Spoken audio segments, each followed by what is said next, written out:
1973, a recently hired engineer named Dave Luce at the new Moog Music company, which was the result of Bill Whitena buying R.A. Moog, renaming it eventually Moog Music. That's what happened in the early 70s. And a new engineer employee was Dave Luce. Now, Dave Luce had an idea for how to do a polyphonic synthesizer, because the minute, Moog had been struggling with the concept of how to do a polyphonic synthesizer for much of its existence, and certainly even after the Mini Moog was created and Bill Whitena was in control of the company. Bill Whitena hired Dave Luce, and Dave Luce had an idea for what would sound like a polyphonic synthesizer. Now, let's keep in mind here that a weird thing happened. When Wendy Carlos released Switched on Bach in 1968 and people heard synthesizer timbres, the general public who liked traditional music heard those timbres and said, wow, those are crazy, weird, I've never heard anything like that. I like that.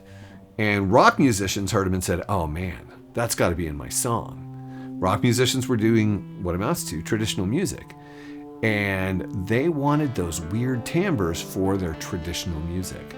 So this sort of initial intention that had been going on in the 20th century, which was new timbres, new music, the new music part kind of started to fold away when the synthesizer became popular. And normal musicians and normal consumers wanted to hear those timbres in traditional music. So when companies like Moog were making synthesizers in the early 70s, they started to do synthesizers that weren't big on the synthesis, but were big on the electronic sounds that people associate with synthesis. Which is to say, if you put a sawtooth through a filter with an envelope on it, you get the wheel sound that is so popular, even today, even I still use it, which sounds like a synthesizer. And that's a synthesizer sound, and people think, oh, cool, synthesizer sound, that's what I want. But that's not synthesis. That is a very basic and simple, and it's a throwaway sound as far as the concept of being able to author timbre. But it is a popular sound in the same way that a clarinet is a popular sound. It's a thing that this thing does that is popular, but it's not synthesis. So a lot of companies started putting out preset synthesizers, little simple devices that made basic synthesizer sounds that people associated with Switched on Bach and wanted to use in their rock and wanted to use in their music. So that was awesome. So keeping that in mind, here's Dave Luce creating a device. He took a divide down, a top octave divide situation, put it in a keyboard, applied one filter for all of the notes, one amp for all of the notes, and an envelope to control the amp and the filter. Now we know this is paraphonic, and I'm going to talk at length about paraphonic synthesizers soon. But this was technically the first paraphonic synthesizer, created by Dave Luce in 1973 for this overarching system they were creating that was the successor to the Mini Moog, the Lyra, this polyphonic synthesizer, the Apollo, and a bass synthesizer controlled by organ pedals, the Taurus. So this device, this combination of devices called the Constellation, was going to be the big thing in 1974. But something happened. Dave Luce took this sort of pseudo synthesizer. It's not pseudo polyphonic, it was fully polyphonic.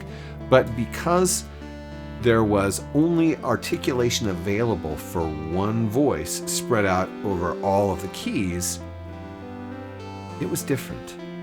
It wasn't what rock musicians expected. And sure enough, Dave Luce loaned the Constellation to Keith Emerson. Keith Emerson had it and enjoyed it, but he did not enjoy the Apollo. The Apollo was annoying, and you already know why.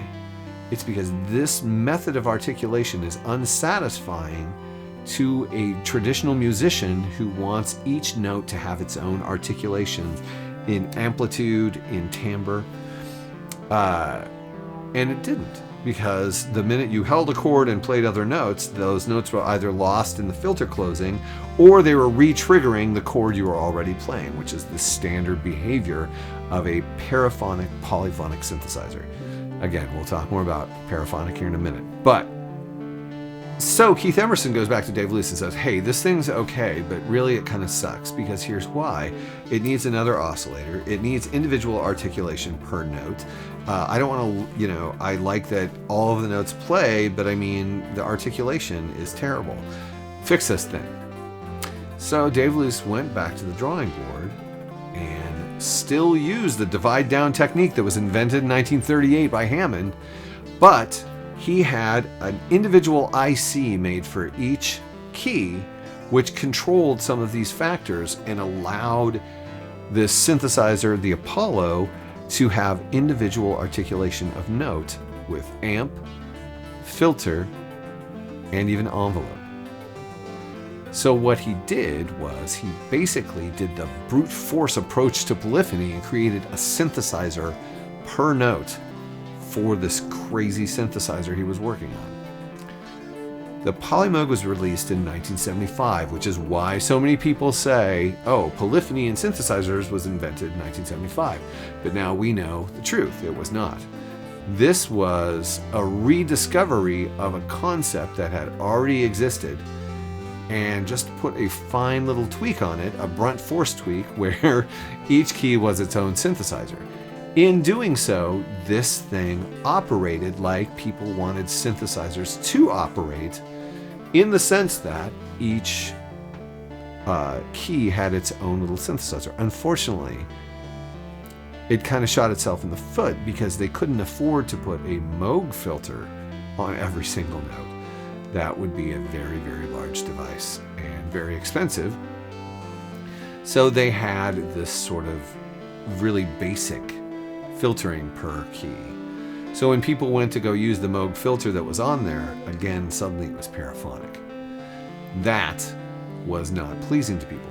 However, the notion of being able to play all the notes at once on a synthesizer was very pleasing to people, and I think a lot of people have forgotten or do not know that the Polymoog was it was a groundbreaking, massive success, although it had a lot of problems, but that's different. Still, this is why we call 1975 the year that polyphony was born, because of the new synthesizer, transistorized synthesizer type that came out in 1964. This is the point where that technology grew into a keyboard-controlled polyphonic synthesizer, even though we'd actually had that same thing previous. Not exactly the same thing, but